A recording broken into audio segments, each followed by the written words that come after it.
Hey everybody, I'm Grandmaster Ben Finegold here with our weekly lecture series. I want to thank our sponsor. He's a frequent sponsor, so I should give him some kind of punch card.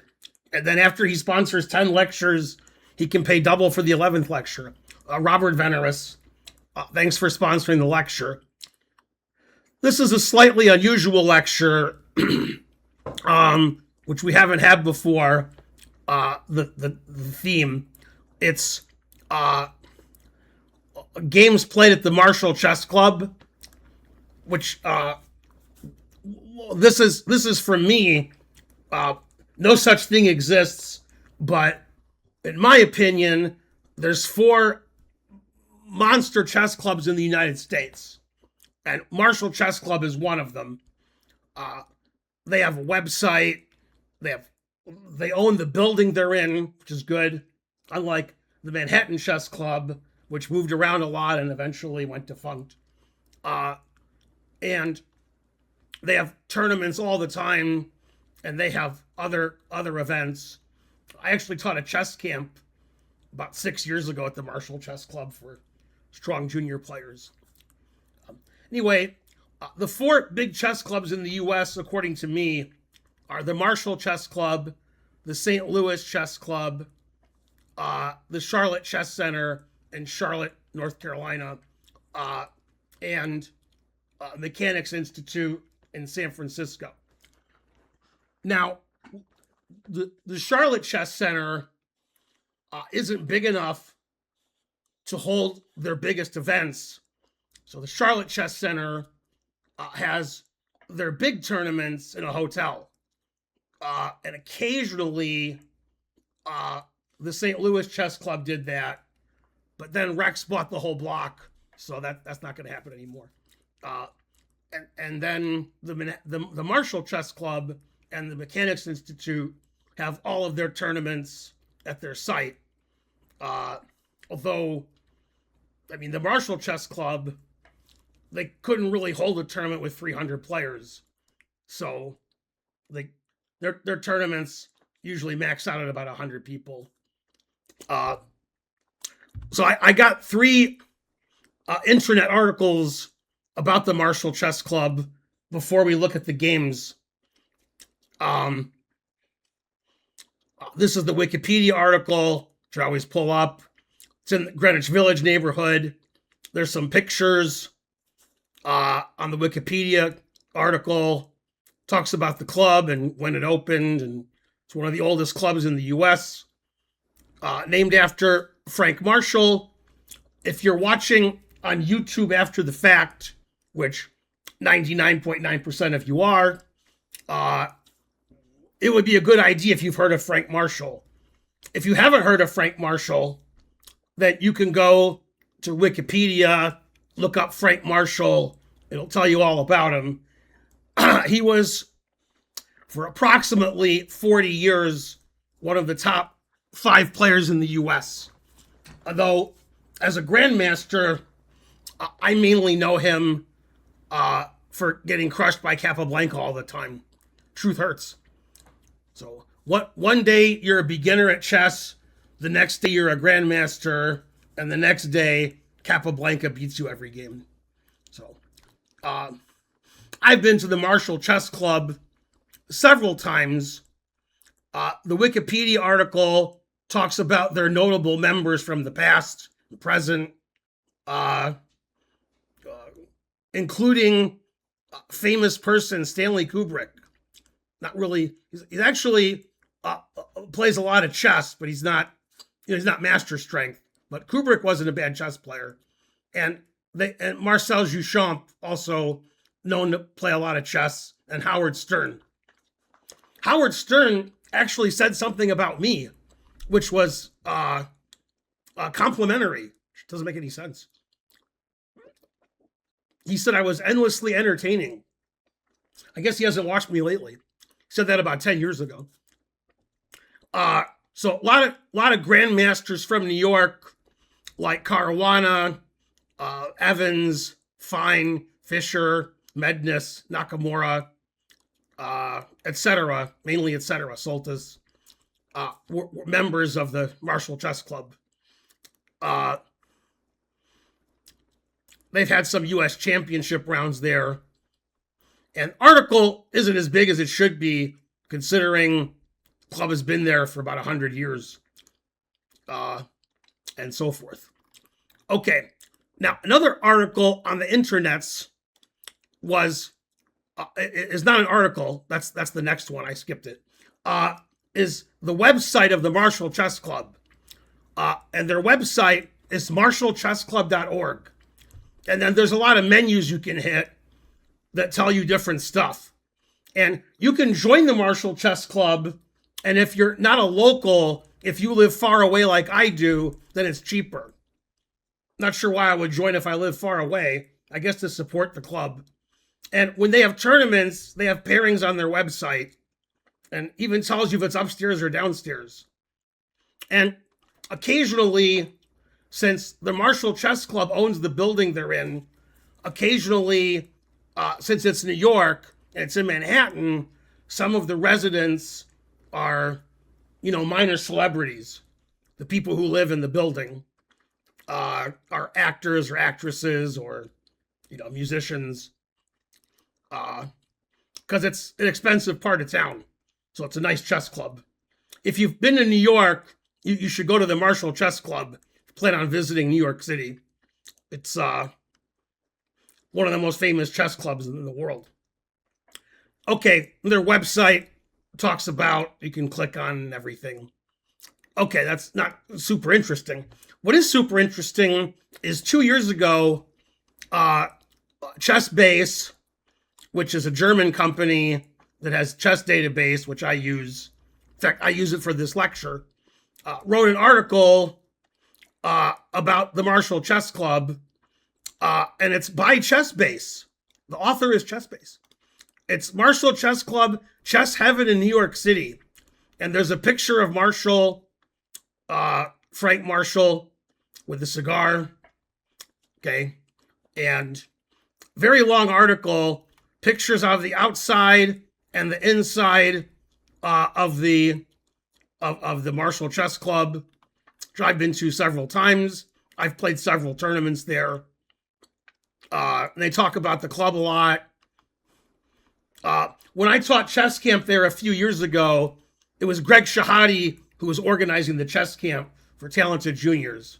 We had the camp downstairs in their tournament room. We took over during the day. Then at night they would have tournaments there. Basically 2 levels. And they have a nice article on the club, which you can read. Just go to the internet, type in ChessBase, Marshall Chess Club. Although I just typed in Marshall Chess Club and I found it. The address is 23 West 10th Street, so you can find it. Although, if you have a phone, then you can find it. It's a pretty famous chess club. Nice restaurants within walking distance also, which is important when you're teaching a chess camp. Got to have nice restaurants. Now, typically, when I give a lecture and I show games, the games are between, Fischer and Kasparov and Karpov and Morphy and Carlsen. But this is the Marshall Chess Club. So most of the games played in the over 100 years of the Marshall Chess Club are between Rufus and Doofus. Okay? And when I say Rufus and Doofus, sometimes I'm talking about grandmasters. But, some grandmasters are like me, and some grandmasters are like Carlsen. So that's different. I don't think Carlsen's ever played at the Marshall Chess Club, but I'll be proven wrong in the comments section of YouTube when they show me the games that Carlsen played at the place. But a lot of world champions and famous players in the 20s, 30s, 40s, 50s played at the Marshall Chess Club, including Capablanca and Fischer. Those guys were pretty good. So what I wanted to do was show games where the people were sort of regulars of the chess club.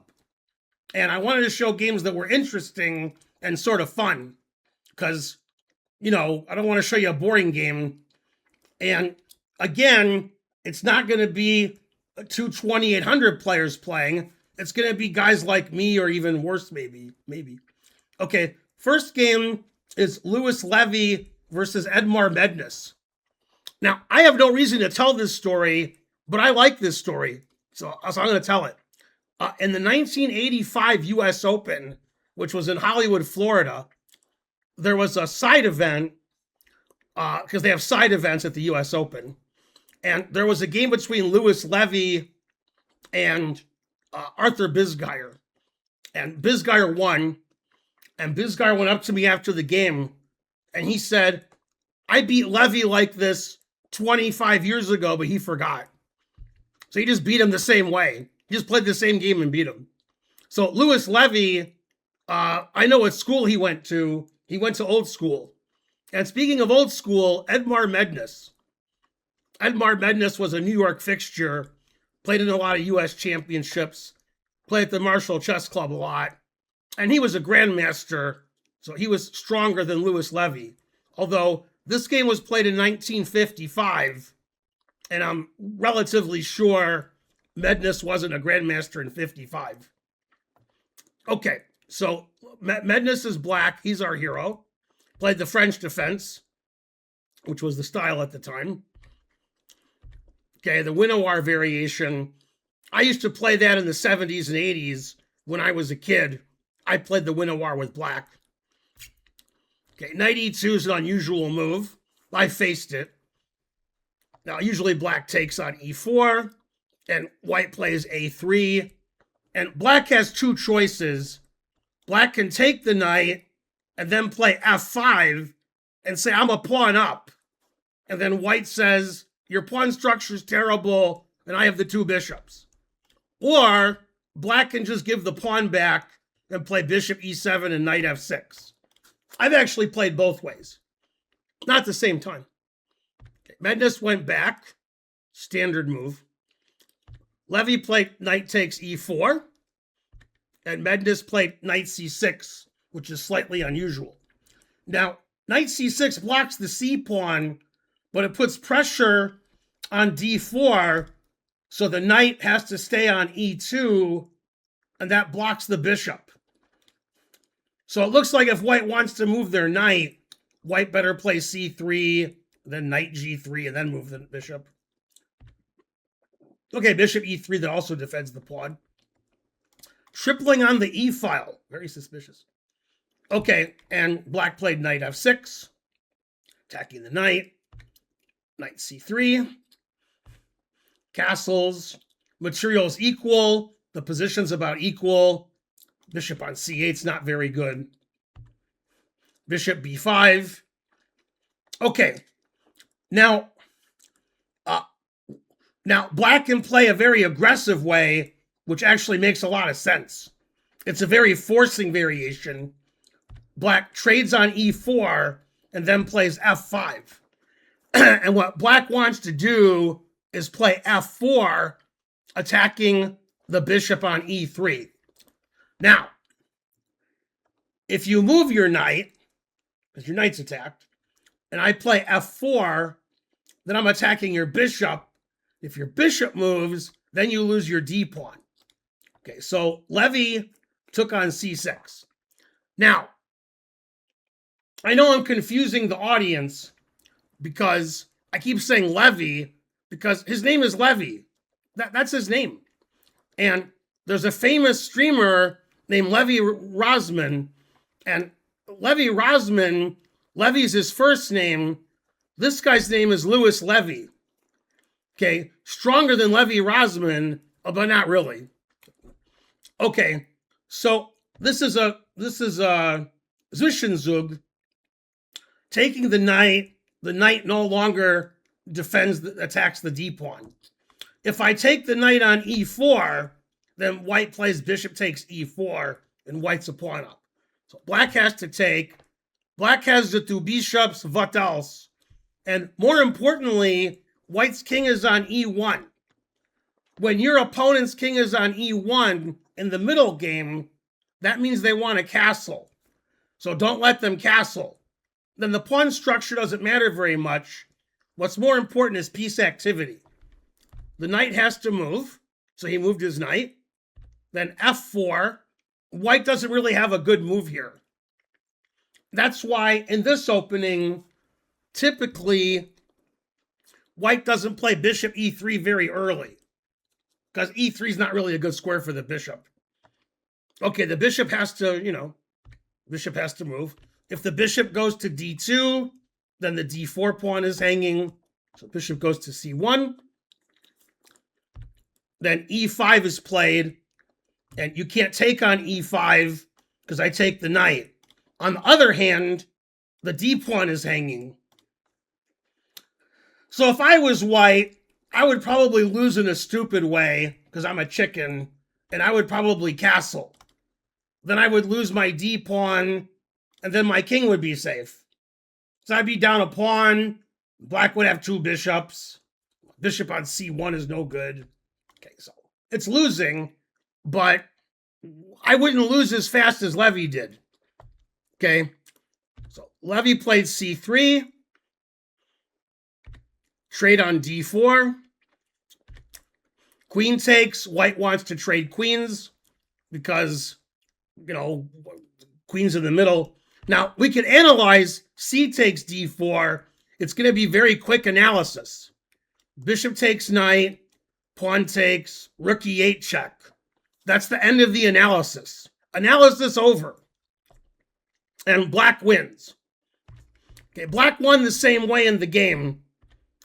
Bishop takes knight. White should resign, but white played queen takes bishop, rook e8 check, and the game is over. So I would have castled, and I would have lost in 40 moves. Instead, white lost in 20 moves by leaving his king on e1. But it's still losing because you lose your d pawn. Now you lose everything. You either play king f1 and get checkmated, or you play bishop e3, and then I take it. And this is why you've heard of Levy Rosman, but you've never heard of Louis Levy. Louis Levy losing in 20 moves with white. Okay? When Levy Rosman loses in 20 moves, then he has black. Wouldn't lose in 20 moves with white. Terrible. Okay. So basically, if you want to become a grandmaster, don't name yourself Levy. If you have a child, don't name them Levy. They won't become a grandmaster. Okay. The next game from Marshall Chess Club is from a guy who's played 1 billion games at the Marshall Chess Club, Arthur Bisguier, who I recently spoke about 10 minutes ago. And Bisguier was a New York grandmaster. And so if you're a grandmaster in New York, you go to the Marshall Chess Club. Where else are you going to go? Play on the streets? You can play on the streets. Okay, and this is against Arthur Feuerstein. Feuerstein was like an FM, and he played in one U.S. championship, I think. This was in 1977. Bisguier was always old. I knew Bisguier from the beginning, and he was always old. Although I think Feuerstein's older. Okay, Bisguier's white. They play like a Pierce modern. Now, Bisguier, the Bisguier I know, plays really solid and safe. In this game, Bisguier played like a maniac because he knew at some point in my life, in the next 50 years after this game, I would give a lecture on the Marshall Chess Club, and he wanted to get his game in. So he played f4. So Bisguier moving all his pawns up. He's not done either.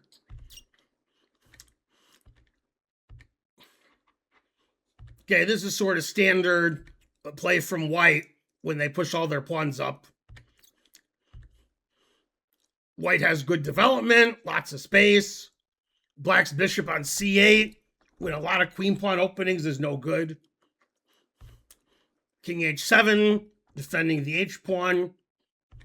g4. So he played d4, e4, c4, f4, g4. He's not done either. Okay, so the point of g4 is to try to prevent f5. King's on h7, so if the diagonal opens, white can successfully play bishop d3 and pin whatever black piece is on f5. So it's risky for black to play f5. On the other hand, in these King's Indian type positions, typically, black wants to play f5 and get some play. Okay, so he played c6, playing in the center.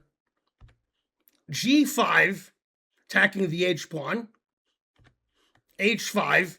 Now if black plays f5, white can take en passant.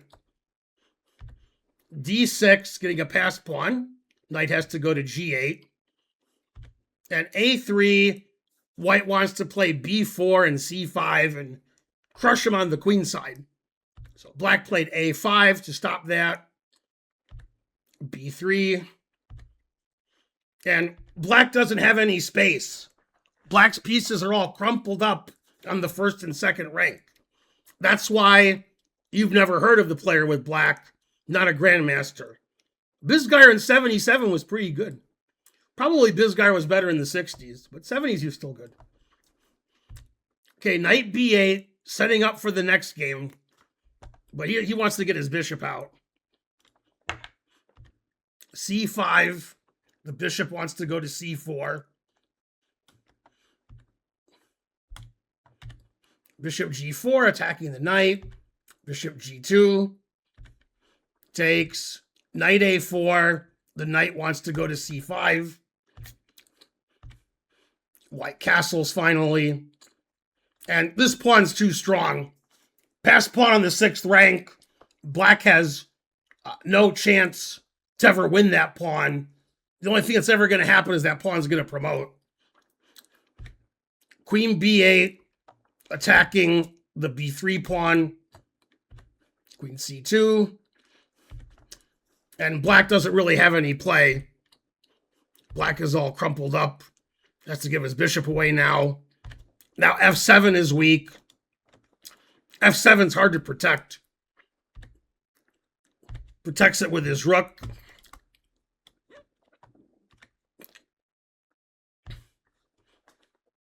And white can keep attacking the f-pawn with queen c4. So Feuerstein just gives the pawn away. Maybe he wants to win the b3 pawn.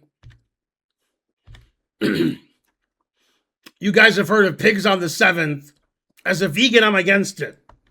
Played rook c7, wants to play rook f7. Also wants to play queen c4, queen f7. Played rook b2, attacking the queen. And white played queen c3. Now, white has a plethora of threats. Queen takes e5 is the main threat. White can also threaten rook takes bishop check, then queen takes pawn check. That leads to mate. Or, if you're a boring player, you could just play rook f7. It's also winning. Anyway, you can't stop all those threats, so Feuerstein resigned. So yeah, his pieces are all crumpled up on the king side. White has a passed d pawn. White has a rook on the 7th. Black has no counterplay. So crushing victory for Bisguier. Bisguier was a strong grandmaster, played for the U.S. Olympic team many times, and he was a regular at the Marshall Chess Club, being a New Yorker.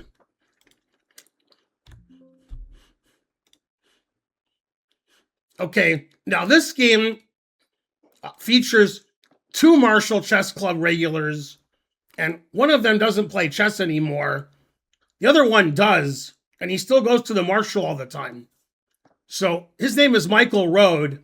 He's a grandmaster. This game was played in 1977.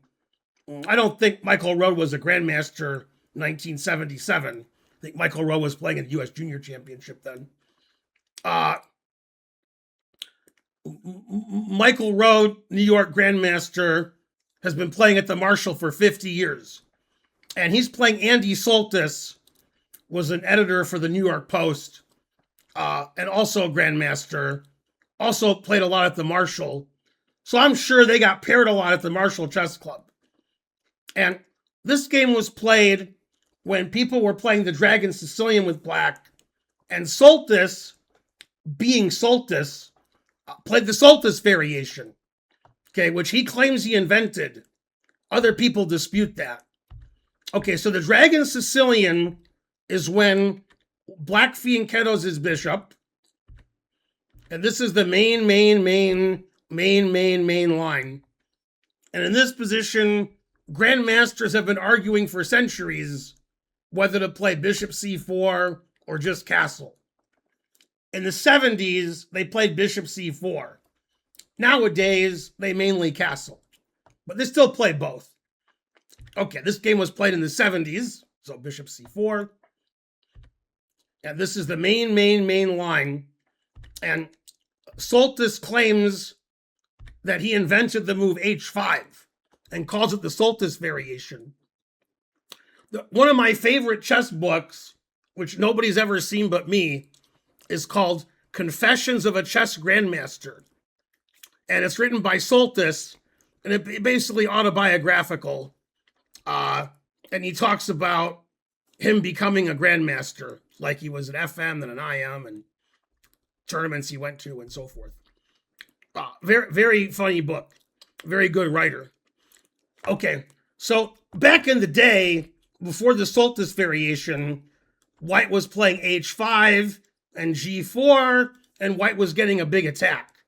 And Soltis said, I can stop the attack by playing h5. Nowadays, in a lot of Sicilians, some kind of Najdorfs, black is playing h5 a lot to prevent white from playing h5 or g4. Okay, castles, knight e5. We can get this position by transposition also. Sometimes white castles before playing h4. Okay, so Rohde played the most aggressive way, g4, confusing the audience. Black spent a lot of time and a lot of energy to prevent g4 because black has 4,000 pieces on g4 and white only has one defender. But white plays it anyway because white's trying to open up the king, doesn't care about pawns. So we take the pawn and then bishop h6 and h5, and white starts to attack. Knight h5. The knight blockades the h pawn, so white can't play h5. Takes, f4. And again, this is preparation from the players. This variation was popular in the 70s, not popular anymore. Knight c4. Takes. Knight d5. So right now, neither side is really attacking their opponent's king, but black has an extra pawn. White has nice knights in the center. Black played e5. Soltis kicks out Rohde's knight. Bishop e6. Queen a5. Black makes his first threat against white's king. Queen takes a2. Always play king b1. And queen c5. Black wants to get to an ending. If black gets to an ending, then white has no attack against black's king, and black has this extra past g-pawn. Also, this e-pawn is weak. White doesn't want an ending. White wants to attack black's king. So he played queen d3, defending his c-pawn. Bishop takes. Pawn takes. Knight takes f4. Black is 2 pawns up. Takes. And h5. So white's still attacking, but white's down 2 pawns. And white doesn't have any minor pieces to attack with. White doesn't have enough oomph. Black has all these passed pawns on the king side. Soltis tries to trade queens again, go to the winning double rook endgame. And Rohde says no. And now white's threatening queen takes d6. Rook c8, threatening c2. Queen takes d6. Queen takes c2. King a1. Black is still 2 pawns up, but white has an attack now. H6 check, and queen takes E5 check. Queen C7. Black wants to trade queens and have all his extra passed pawns on the king side. So no. Black still wants to trade queens. And now he plays G5, blocking up the king side. Black has 4 passed pawns on the king side. A3, stopping back rank mate. And white doesn't have enough compensation for the extra pawns that black has.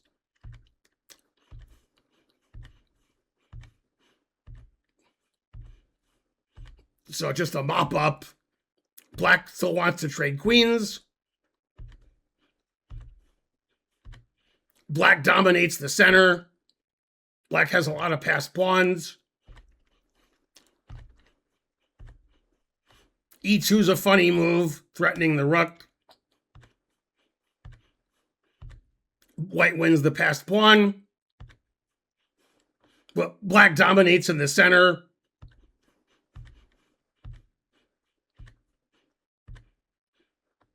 Now, we like to play queen takes b2 checkmate, but it's illegal. If I didn't point that out, there would be a lot of comments on the YouTube video. Why didn't black play queen takes b2 mate? Because black is in check. Yeah, now this pawn's too strong. Now black is threatening rook f1 check and then g1 queen. So I think the only move for white is king g2 or king a2. Then black would play king takes h6, then f5, and so forth. So instead of playing king a2, which is forced, white resigned. So no wonder it's called the Soltis variation. Soltis played it and won.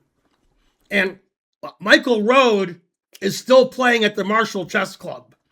So even though this game was played in 1977, when Rohde was a junior, he still plays at the Marshall Chess Club.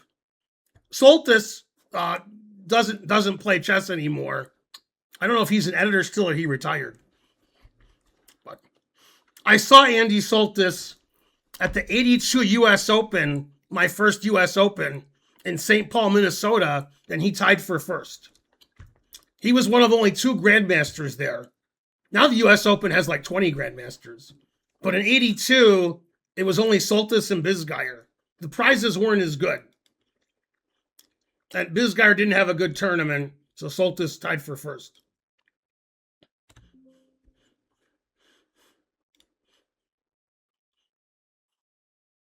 Okay, now it would be heresy if I give a Marshall Chess Club lecture.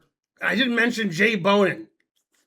Jay Bonin has played more games at the Marshall Chess Club than atoms in the universe. Jay Bonin has been playing at the Marshall Chess Club for 50 years, more than 50 years, and he plays almost every day. But Jay Bonin lives at the Marshall Chess Club. So if you go to the Marshall Chess Club, it's an excellent chance that you'll see Jay Bonin. Jay Bonin's an international master, never got the Grandmaster title, but he was a very strong international master. This game was played in 89, and he was playing a 2200, who also plays a lot at the Marshall Chess Club, Ed Frumkin. I don't know if Ed Frumkin's still alive, but if he is, he's playing at the Marshall Chess Club. In fact, I'm going to go out on a limb and say if Ed Frumkin isn't alive, he's still playing at the Marshall Chess Club. That's a bold statement. Okay, now Jay Bonin plays very unusual openings with unusual tactics. He gets positions nobody sees before. And if you play on chess.com, which most of you have heard of, Jay Bonin plays blitz chess there. But he's not as high rated as he used to be because he's pushing 80. So Jay Bonin's old school. Still plays chess. Okay, so he played the French defense, knight d2, c5. And back in the 70s and 80s, people played c5. Nowadays, people usually play knight f6. But because of the Karpov-Korchnoi matches in the 70s and 80s, and Korchnoi always played c5, that was the most common move. People want to play like the world champions. c5 not played as often today, still played occasionally. And after takes, the modern way to play this position is to take with the queen. But this game was played in 1989, so he took with the pawn. That's how they played it back then. Okay, bishop b5 check. He saw it. Queen e2 check. He saw it. And now Frumkin tries to win a pawn by taking on c5 because the bishop is pinned. Notice white played bishop b5 check before queen e2 because if the bishop's on f1, it's blocked. Now the bishop's already out, so the queen on e2 is not blocking anything. Okay, knight f6. Black wants to castle and take on c5. And white defended the c5 pawn by playing knight b3. Now, Bonin played an unusual tactic, which you don't see very often. You'd like to play queen a5 check and win the bishop, but there's a knight on b3. So queen a5 check would be risky because knight takes queen. The knight is overworked because the knight is also defending the pawn on c5. So Bonin just took the pawn on, oh no, he played rook e8. After bishop e3, then he took the pawn on c5. I was a move ahead of myself. Obviously, bishop takes bishop, just loses the queen. Terrible. If you take with the knight, now I play queen a5 check, confusing the audience. And the knight on b3 is no longer on b3, so you can't take the queen. Now you're check, and your bishop's hanging on b5, so black gets the piece back. So instead, Frumkin traded a lot of pieces, and then made a move I don't like. Took on d7, then he took on c5, and now he made a move that I think is bad. Although I could be wrong, but probably I'm not. In this position, white castled, but what white should have done is white should have castled. And very similar to what I said about my game with Gelfand. Gelfand made the losing move, castles, when the best move was castles. It just depends on which way you castle. So the position's about equal if white decides to castle kingside. Now in this position, black is threatening d4 because there's a pin. So probably white has to play rook d1 and c3 and then castle. But he played knight d4. I thought he castled queenside. Knight d4 is a good move. Queen b6. Now the pawn's attacked, so he castled queenside. When there's an open c file, I don't like that. The queen's already on b6. Knight goes to a4. Yeah, I don't like the king on the queen side. So white should have done something about that and tried to castle kingside. Defended his pawn first, etc. A fun tactic, if you like tactics, if white plays c3 to defend his pawn, black can still take the pawn, confusing the YouTube audience, not confusing the live audience. I'm not sure what this all means, because I can play rook b1 and get my pawn back on b7. Although you could play knight a4, attacking the c3 pawn. So I think this is good for black.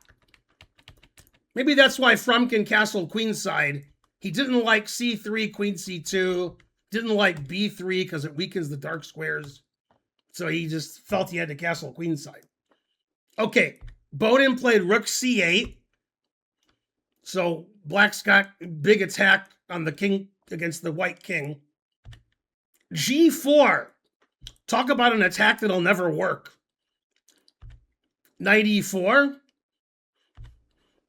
Rook now, typically, if you've watched my lectures, or you follow my channel, or you've heard of me, one of my favorite sayings is always play King B1. And as my dad used to say, the exception proves the rule. So King B1 here allows Knight C3 check. But these players are masters and better, so they don't fall for that. So he played Rook E1, Queen A5, threatening Queen takes A2. Now he played King B1. Now it's better. Knight A4. Now I got two knights, one for each of you. Now Black's threatening Knight C3 check, forking the king and queen. Frumkin's a master. He's not going to miss that. He played Rook D3, protecting C3. Queen B6, threatening mate. And now, in this position, White has three obvious moves. B3, Rook B3, and Knight B3. B3 is the worst. So don't play B3. Knight B3 is probably the best move. And unfortunately, Frumkin made a mistake.